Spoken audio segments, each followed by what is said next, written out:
So I'm Iman Solomon. I'm a systems engineer by trade, started off in renewable energy, and have really been looking into the Web3 system as a way of coordinating and funding in a decentralized way both technology, IP, and interesting co-created products across fashion, media, and a few others. And that's really where Crowdmuse is. Crowdmuse is a co-creation marketplace for creators to find brands and collaborators to build and co-create digi-physical products. And what we're going to market with is fashion co-creation and collectibles. I'm Maz, co-founder also at Crowdmuse. What I find really interesting about what we're doing, and I guess it would segue into why we even applied for Gitcoin in the first place. I think obviously the term public goods is utilized quite a lot, but from our backgrounds perspectives, we came from really kind of more IRL, like supply chain, manufacturing understanding, and applied that to or experienced that via software or blockchain, and these are all like very existing tools that try to make product creation easier, collaboration easier, and supply chain transparency much more visible. But together, it made a lot of sense to just go into Web3, and we decided to do it now. We met over 2 years ago to and really believed that I guess the next like iteration of great products and builders would be naturally making really interesting infrastructure on chain.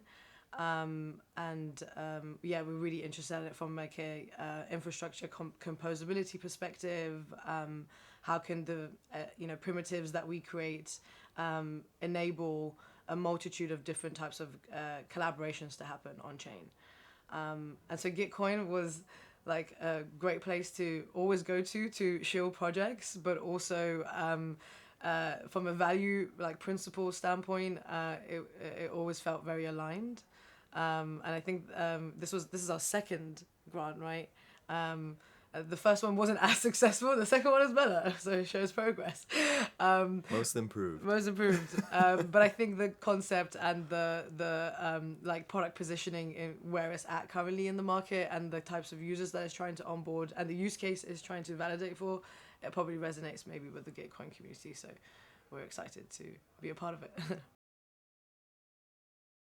Real core value proposition, and I think something that comes up quite a lot in maybe what blockchain is trying to enable is coordination, right? And like there's like naturally a lot of like busy work that happens, but there's a lot of collaboration that also happens, and so there's a lot of value created and exchanged.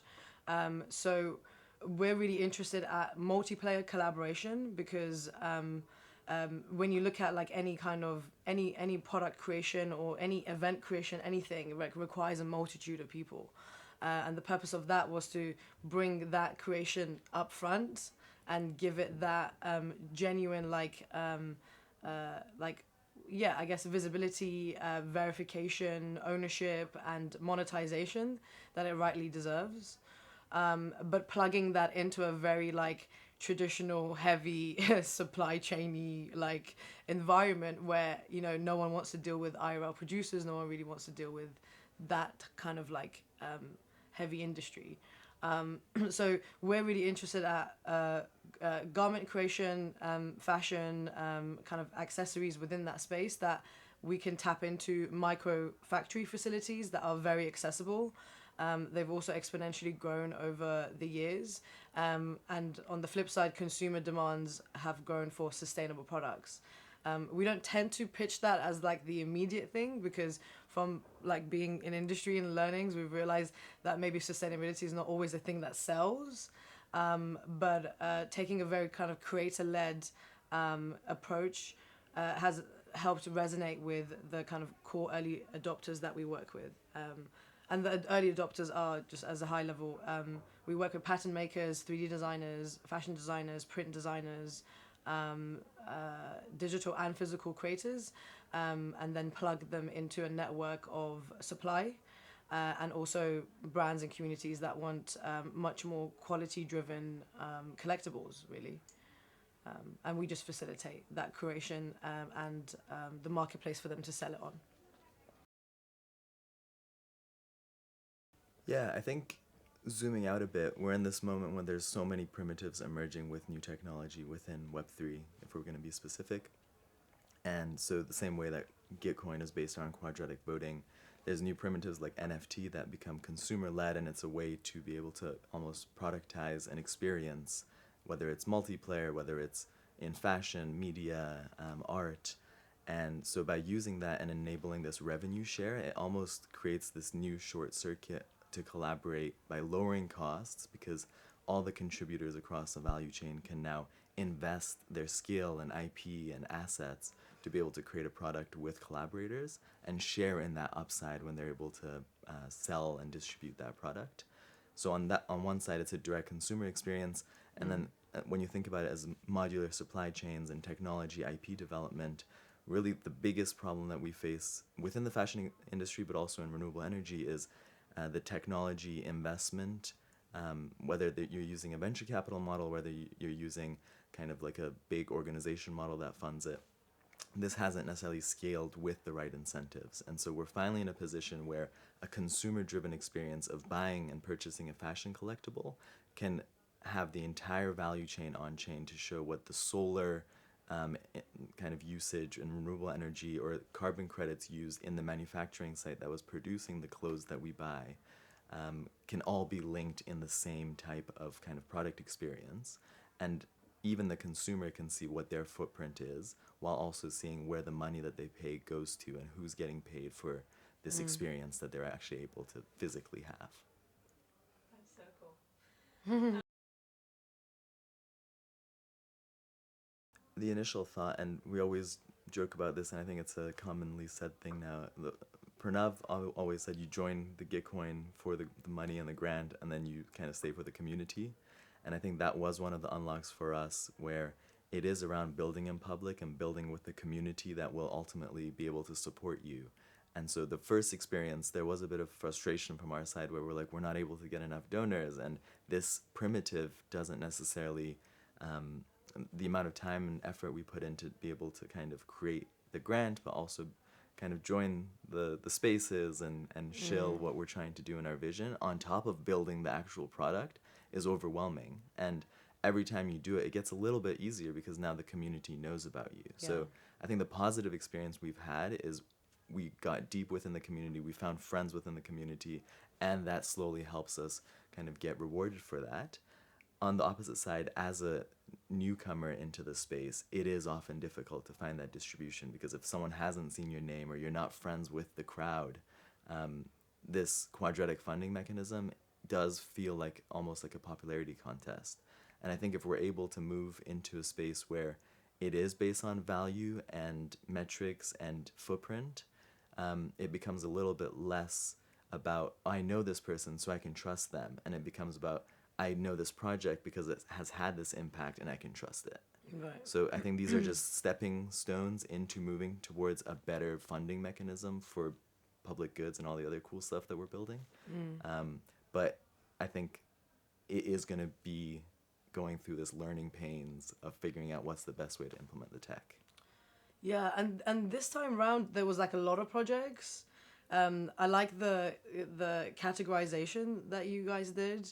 But even within that categorization, it would be helpful to do even more filtering, because I think just like, I guess, user feedback was it was hard to find projects that related to a certain like interest, right?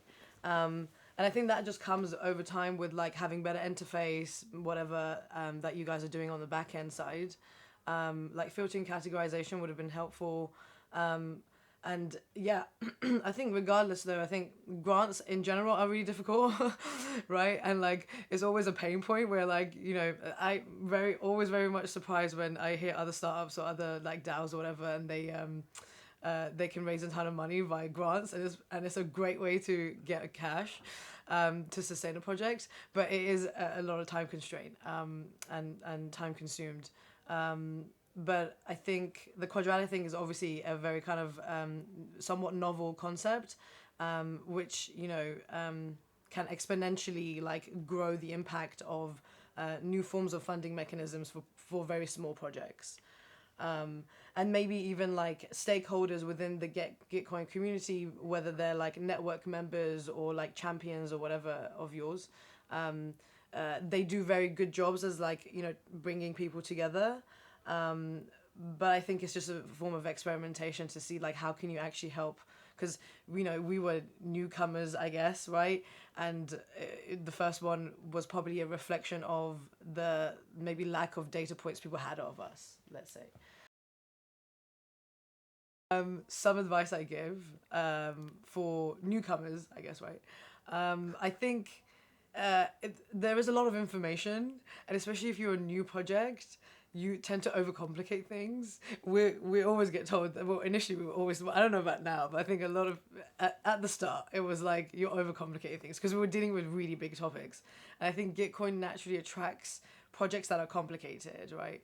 And if we're talking about public goods and whatever your interpretation of public goods are, and how you're trying to deal with it, it's complicated. So I think like it's really helpful to distill down your messaging on these things, and like try to be like clear with the value proposition, even though the kind of application process prompts you to think about certain things, to which is a bit of a weird chicken and egg, because you're trying to not give everything because you don't know everything, right? Because there's unknowns of what you're trying to solve, but then also you're trying to sell a really big concept, right?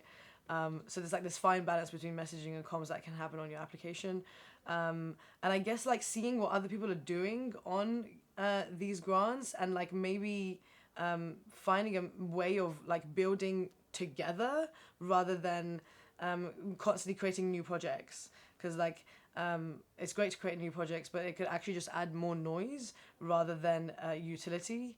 And so maybe just exploring more on like the Gitcoin like library, I guess, to see what other people are doing, what's working, what's not working, and that could maybe attune to a better application for you, right?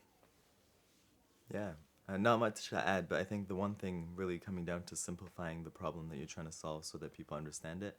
There is an element of the vision and the exciting thing that you're working towards, but the reality is, in order to get there and bring people along to work and contribute, but also to start having some kind of traction in the impact you're trying to create, it's about creating tangible steps that are going to get you there. And with Gitcoin grants, it is a funding cycle that you need to know exactly what you're going to do with that grant to be able to have an impact.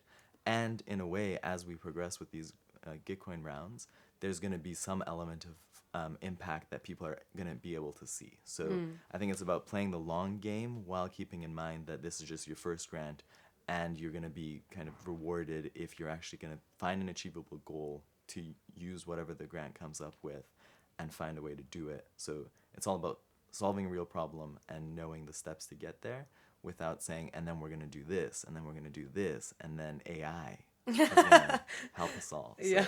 make it real, make it achievable, and baby steps.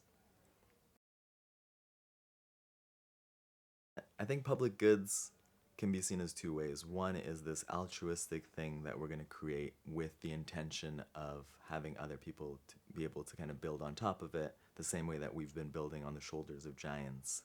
If the internet shut down today, I personally would be quite useless in the way that I can contribute to society. And so I think while realizing that there's an altruistic component of public goods and building something that doesn't need to necessarily have value capture for the sake of creating value for others, there is an element of creating some kind of incentives that align in being able to incentivize the creation of public goods. So it's not just left to governance and people that really want to create an impact. It's about bringing back some value for the people that have created that, whether it's retroactive, whether it's incentivizing with some kind of upside if that public good is used, or if it's just intrinsically motivated to say these people did contribute to this public good, and that brings them some kind of leverage in the public domain because they were the people that actually created something that people will build on top of. That's cool. Just Like made that shit one. up. Cut that one out. Cut that one. Yeah, public goods are good, right? But one thing I do want to say before I define maybe personally what I think public goods are is that I spent too much time on crypto Twitter. I need to come off Twitter. But like I think but like I think internet culture, or just people on the internet, we have a tendency to just like bloat and like put into existence like certain words that are on trend, and not really understand like, okay, like what is the outcome of it, right? I think practically what public goods can actually tangibly do is kind of like localization. It's kind of like taking like niches of communities, let's say, or in maybe in mass, but like giving them I guess access, or giving them a resource, or giving them something of value back, right? And it can actually naturally happen already within those communities, and so that is a public good, right? And then you can, slap some, regulatory stuff on it and call it a corporation or a foundation or whatever, to maybe solidify it a bit more, or maybe potentially commercialize it for good. But it needs to have somewhat of a direct impact, I feel, because like there's like maybe public goods so far it's quite complicated to figure out how to give value back to an end user that needs something good, I guess, or impactful, but it's also really hard to measure.